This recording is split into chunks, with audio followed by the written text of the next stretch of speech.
Hey there, it's Dr. Brenda, sociologist, financial coach, founder of Gutsy Women Finances Community, full-time RVer, traveling the country with my 3 cats. Hey, please subscribe below if you already do. Thank you so much. I'm going to film this while I can because the cats, hey Izzy, Coco, Dolly, are in the catio, so I got the door open. I have the door open because I want to talk about this step. So when I left the campground, my last campground on Saturday, get everything set up, and if you're a newbie, you might not even know that there is this switch. There we go. I'm gonna get out of the view. Right here. Okay, that's your on-off switch.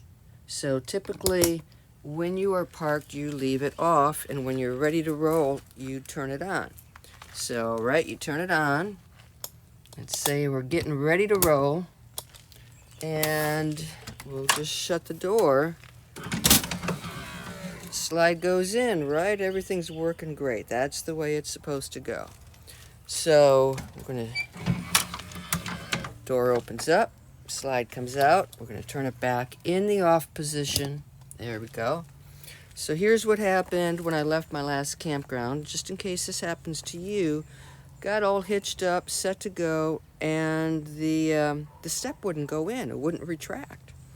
So I walked up to the ranger station. She contacted the host. The host met me back at my RV, and he didn't really know what to do, and we just kind of wiggled that switch back and forth a bit, and it went back in. Okay. So I hitched up, got myself ready to go, and when you drive a rig like this, you're using your side view mirrors. That's how you kind of navigate. And as I was going around the loop, the campground loop, I could see in the passenger side mirror that step going in and out, in and out, in and out.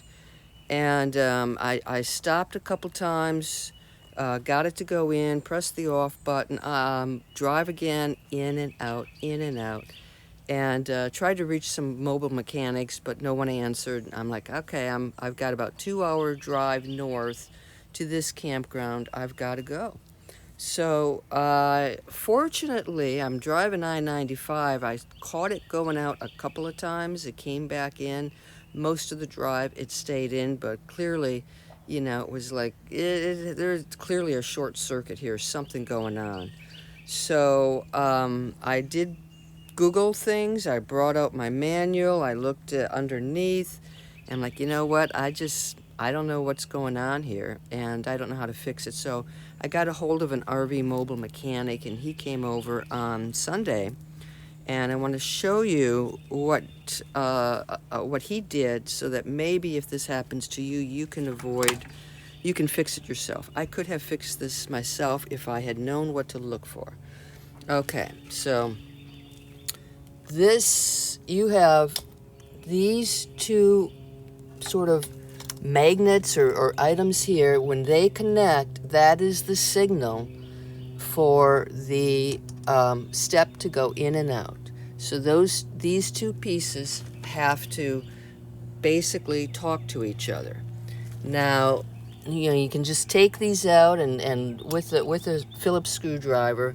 This is the one that was causing the problem. So you can take the cover off like so and get in there, unscrew that, and when he did that, what he found was that one of the wires had corroded, and so he was able to simply, snip that end of the wire, bring in more wire, reattach, everything works fine. So if I had, understood how the step mechanism works, that these guys are what controls it, might have saved me a bit of money. Now, I will tell you, while he was here, he's out here, he's doing a diagnostic. It's $150 just to bring him out here. He did fix the steps, but I'm like, you know what?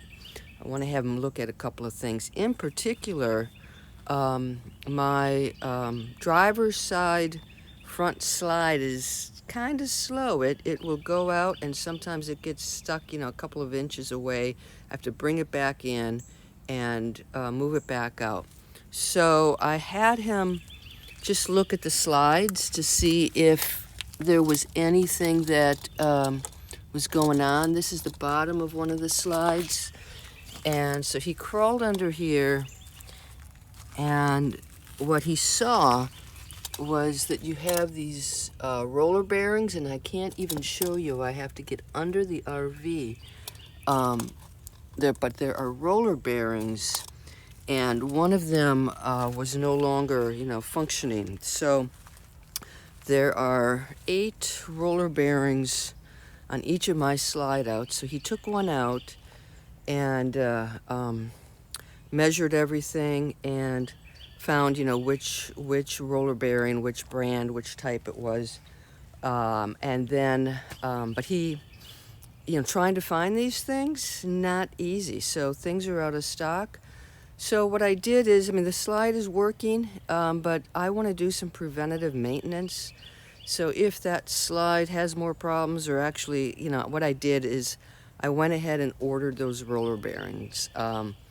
Because the other thing is, if you needed something shipped express, it was like $160. The roller bearings weren't cheap. Maybe $18 a pop, $285 for 16 roller bearings. Ouch. But the challenge has been the supply chain. So I ordered 16 of them, have them sent to my sister's address, and we'll hopefully get them installed. But so far they haven't shipped, so I'm not positive that those 16 roller bearings are in stock there either. So things are working again, but when you're on the road, this stuff goes on. It's just like owning a house. It's a bit frustrating. The more you can do yourself, the better off you are. I've been able to do quite a bit myself, and certainly if this happens again, I know how to correct it, and I hope that this video will help you correct it. But also think about things in your RV that are not working the way they should. If you can have if somebody's coming out to your RV anyway, and you can kind of have them take a look at that. They may not be able to fix it, but they could at least give you an indication of what's going on, give you any part numbers that you may need to order. Let you see the other view of here's my catio. So, you could order in advance, hopefully get it someplace, ship it someplace where you're going to be in a couple of weeks, and take care of it yourself. So I hope the roller bearings are something that I can do myself. I may recruit a family member to help me, somebody who's got some better tools. So, but the stairs are something that you should be able to fix if that happens to you. I'll give you a view of my campground. This is Crooked River State Park. I gotta say, this is one of the quietest campgrounds ever. Just listen. I have slept like a log. There aren't any coyotes at night, and there are no people sounds, even in the daytime. It's very, very quiet. I don't know if I've ever been to such a quiet campground. So people are very respectful of the silence and hours, and there's no loud music. It's just incredible. So it's really been a very nice stay. Played around at Jekyll Island the other day, so a good place. I'm here in southern Georgia, except for the bugs, mosquitoes, and the gnats chewing me up alive. Okay, so again, that's how you can try to fix your stairs, and hope you guys are doing well. Maybe I'll see you out there on the road someday. You guys take care. Oh yeah, I don't know if you guys ever saw if you can see my Dream Big rig. This is all painted. I'm extremely pleased with my selection and painting this baby and renovating it to fit my lifestyle. You guys take care. Please subscribe below, and until next time, bye-bye.